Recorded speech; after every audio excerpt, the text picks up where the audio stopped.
ভগবান শ্রীকৃষ্ণ যখন 14 বছর পর তার নিজের মা দেবকী এবং বাবা বসুদেবকে উদ্ধার করতে গিয়েছিল কংসের হাত থেকে, তখন মা দেবকী শ্রীকৃষ্ণকে একটি প্রশ্ন করেছিলেন।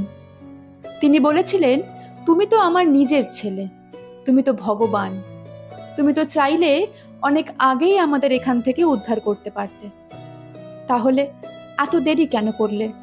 14 বছর পর কেন এলে?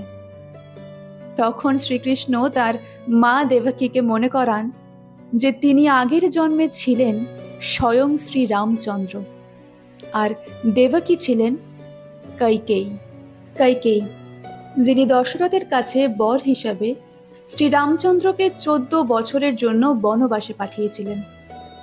তখন মা দেবিকা শ্রীকৃষ্ণকে জিজ্ঞেস করেন, যদি আমি কৈকেয়ী হই তাহলে কৌশল্যা কে? তখন শ্রীকৃষ্ণ উত্তর দেয়, কৌশল্যাই হচ্ছে আমার এই জন্মের মা যশোদা, যাকে গত জন্মে 14 বছর তার পুত্র প্রেম থেকে বঞ্চিত রাখা হয়েছিল।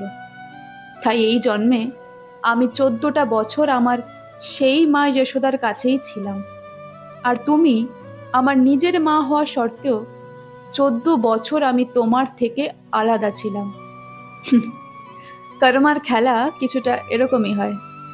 কর্মা হচ্ছে অনেকটা আয়নার মতন।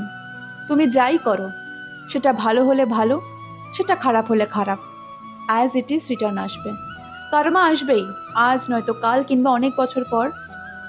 আবারও বলছি, কর্মফল কাউকে ছাড়ে না।